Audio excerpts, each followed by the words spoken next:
Good afternoon, Mr. Haraguchi. It is great to have you today, especially after, the conversations between us and the emails between us.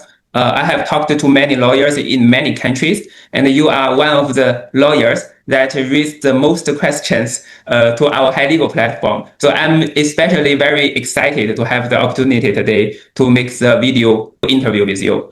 Mr. Haraguchi, would you like to give us a short introduction of your firm, of your Japanese firm, as well as your personal background? I graduated from one of the best law school in Japan, and also passed in Japan. I graduated from the law school of the University of Chicago, which is also one of the best law school all over the world. And I practice law in New York as one of the best international law firm in the world, and Washington DC, and also I practice in London.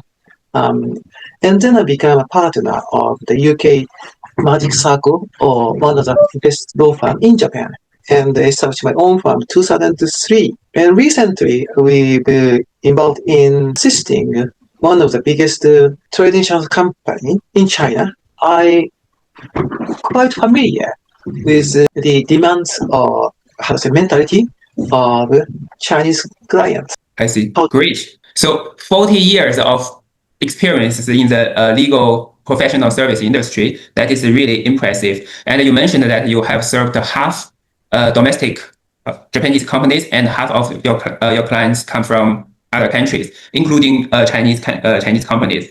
So what is distinctive about your China-related experience? Chinese company is quite aggressive and successful in Japan as well, but they sometimes too emphasis on the personal relationship, which means that they tend to avoid the detailed terms and condition of the contract, and maybe sufficient evidence of the investment. The investment could not be enforceable in Japan or through the court in Japan. And what do you think, from your perspective, why shall the Shenzhen companies go to Japan? Many Shenzhen companies at this moment is quite successful in technology or some other area, and some top 10 of the world, and quite successful.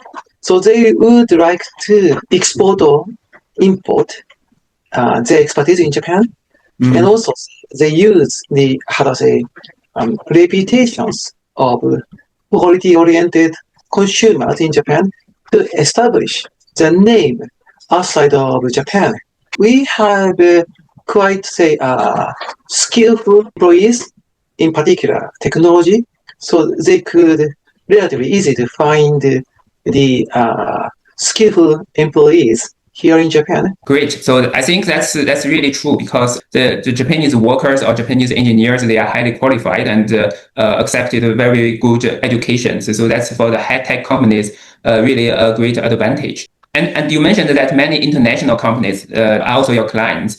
We know that Japanese market is a very unique market, different from the Chinese market, different from the European or the American market. What kind of legal risks do you see, or do the international companies from other countries usually confront in Japan? There are some historical reasons. Japanese legal system mainly come from 19th century Germany. After Meiji restriction started 1868 or something like this. And after the World War II, our constitution is drafted by US, and we use many US legal systems. We are, in a sense, our legal system is a combination of Germany and US, or common law and the continental law systems. It seems to me Chinese people, compared to the Westerners, more emphasis on the personal relationship. We are stick to the contract, language of the contract, or terms of condition, face of the contract, and the evidence supporting the contract. If they want to enforce the investment in Japan, for example, one of our clients has some difficulty to enforce their verbal agreement.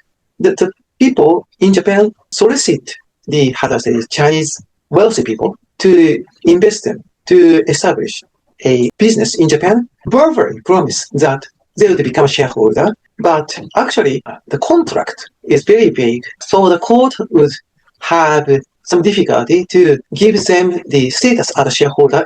It's a great example. What kind of competitive advantage do you have? If any Chinese company wants to enter into Japanese market, I would help them from the beginning to the end.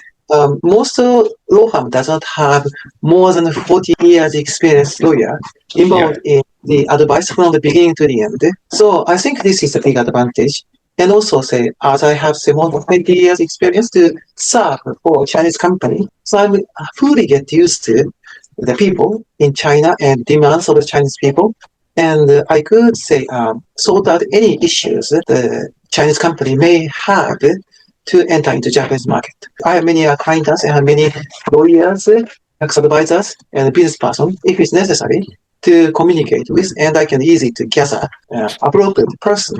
Great. So I believe that 40 years of experience is very invaluable for the Chinese companies. Many Chinese lawyers, they are also interested to become a Japanese lawyer. How difficult is it for a Chinese lawyer? For example, in my case, pass ratio is only 1.7%. 1 to 60 applicants could pass, so it's quite difficult. But there are many Chinese people here and study from the kindergarten to university here in Japan, and they could be the Japanese lawyer with Chinese nationalities. Even for Japanese, not easy. But do you use AI yourself in your work, and how do you use them? From 2 years ago, I've started using AI, and currently, average 10 hours a day I use. How many hours do you work every day? From 12 to 16 per day. 12 to 16? 6 hours? 12 to 16 hours per day. Okay, I see what you mean. From early morning until 16. You work so long every day. Well, I like to work. And you use AI 10 hours every day. About 10 hours, I think. Almost all time I use AI in a sense. So I use mainly ChatGPT personally. Okay.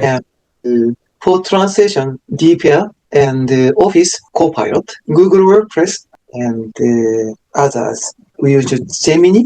And for Chinese matters, I often use DeepSeek. And DeepSeek is quite, familiar with Japanese systems culture or something like this compared to ChatGPT or other Western English translation AI. I often compare the result of each AI. Okay, you do the evaluation yourself.